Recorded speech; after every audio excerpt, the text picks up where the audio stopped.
এই পর্বে আমরা দেখব পাইথনের ইন্টারপ্রেটার বা শেল নিয়ে কিভাবে কাজ করতে হয়। সেজন্য যেটা করতে হবে, আপনাকে লিখতে হবে আইডল, লিখে এইখানে ক্লিক করবেন, করলে এটা ওপেন হবে। অথবা আপনি যদি চান যে এইভাবে অল প্রোগ্রাম থেকে নিয়ে আসার জন্য, তবুও সম্ভব, একই বিষয় হবে। মোট কথা এটি নিয়ে আসতে পারলেই হলো আইডলটা বা পাইথন শেল যাই বলেন। এটি আসলে এটি নোটপ্যাডের মতো দেখতে হলেও অরিজিনালি এটি হচ্ছে পাইথনের ইন্টারপ্রেটার। এই ইন্টারপ্রেটারের কাজটা হচ্ছে, আপনি এখানে নিশ্চয়ই কোনো কোড লিখবেন। সেই কোডগুলো লিখবার জন্য আপনি ইংরেজি লেটার ব্যবহার করবেন, ইংরেজি ওয়ার্ড ব্যবহার করবেন, নানান ধরনের চিহ্ন ব্যবহার করবেন। তো এইগুলো কিছুই তো কম্পিউটার চিনতে পারবে না। মেশিন বা কম্পিউটার চেনে শুধুমাত্র 0 এবং 1।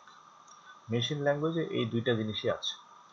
তো এই ইন্টারপ্রেটারটা করবে কি, আপনি যেই কোডটাই লিখবেন, যত বড়ই হোক সেটা, লাইন বাই লাইন সেগুলো পড়বে, পড়ে সেগুলোকে মেশিন ল্যাঙ্গুয়েজে কনভার্ট করবে, 0 এবং 1-এ কনভার্ট করবে, করে সে মেশিনকে বলবে যে তোমাকে এই এই কাজগুলো করবার জন্য বলা হয়েছে, এবং মেশিন তখন আপনাকে একটা রেজাল্ট শো করবে।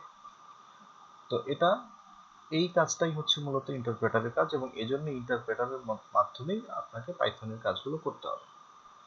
তো যাই হোক, তো আমরা লেখা শুরু করি। আমরা সবার প্রথমে যেটা করব, অ্যাজ ইউজুয়ালি একটা মোটামুটি কালচার বলা যেতে পারে, যে কোনো প্রোগ্রামিং শেখার সময় প্রথম যে লেখাটি প্রিন্ট করা হয়, মানে প্রথমে প্রিন্ট দিয়ে শুরু করা হয়, কিছু একটা স্ক্রিনে শো করানো দিয়েই প্রোগ্রামিং শুরু করা হয়। তো আমরাও সেভাবেই এগোবো। তো প্রথম যে লেখাটি প্রিন্ট করা হয় সেটি হচ্ছে হ্যালো ওয়ার্ল্ড। যারা আগে প্রোগ্রামিং করেছেন তারা হয়তো জেনে থাকবেন, হ্যালো ওয়ার্ল্ড প্রিন্ট করা, এটা জাস্ট একটা সেন্টেন্স, আপনি চাইলে অন্য কিছু লিখতে পারেন। তো জাস্ট আমরা চাইছি যে আমাদের এই স্ক্রিনের মধ্যে হ্যালো ওয়ার্ল্ড লেখাটি আমরা প্রিন্ট করব। তো কিভাবে প্রিন্ট করব? তো প্রিন্ট করার জন্য পাইথনের একটি ফাংশন ব্যবহার করতে হবে। ফাংশন কি, কিভাবে এগুলো ব্যবহার করতে হয়, কিভাবে নিজেরা ফাংশন তৈরি করতে হয়, এগুলো আমরা আরো ডিটেলস পরে জানবো। আপাতত আমাদের কাজ হচ্ছে একটা সেন্টেন্স প্রিন্ট করতে চাই। তো তার জন্য ফাংশন লিখতে হবে। ফাংশন লেখার নিয়ম হচ্ছে ছোট হাতের অক্ষরে ফাংশনের নামটা লিখতে হয়। এটা হচ্ছে ফাংশনের নাম, এই ফাংশনটাই ব্যবহার করি, প্রিন্ট ফাংশন। তো এটা এখনো ফাংশন হয়ে ওঠেনি। এটিকে ফাংশন করতে গেলে, এটিকে ফাংশন হিসেবে স্টাবলিশ করতে গেলে আপনাকে একটি ফার্স্ট ব্র্যাকেট ওপেন ক্লোজ করতে হবে। এটা ঠিক পাশেই দেখুন, এখানে কিন্তু কোনো স্পেস আমি রাখি নাই। আচ্ছা, তো এটি হচ্ছে এখন প্রিন্ট ফাংশন। এর মধ্যে আপনি যা লিখবেন তা প্রিন্ট করবে, কিন্তু ঘটনা হচ্ছে আপনি সরাসরি লিখে ফেললে কিন্তু হবে না। এই ব্র্যাকেটের মধ্যে সরাসরি লিখলে হবে না, এর মধ্যে সিঙ্গেল কোটেশন অথবা ডাবল কোটেশন দিতে হবে। এর ভেতরে আপনাকে যা ইচ্ছা লিখবার লিখতে হবে। আমি আমার ইচ্ছে মতো একটি সেন্টেন্স লিখলাম, আপনি এটাও লিখতে পারেন, অন্য কিছু লিখতে পারেন। লিখে এন্টার চাপুন, দেখুন নিচে আপনার লেখাটি চলে এসেছে, হ্যালো ওয়ার্ল্ড। এটি হচ্ছে আপনার পাইথনের কোড। এই কোডগুলোর ভিতর দিয়ে আপনি আপনার নিজের যা বক্তব্য সেটা পাস করেছেন, এবং ইন্টারপ্রেটার করলো কি, এই কোডটাকে রিড করে ঠিক আপনার বক্তব্যটাকে সে নিচে প্রিন্ট করে দিল, এবং এখানে কোনো কোড নেই, এটি হচ্ছে একটি প্লেইন টেক্সট।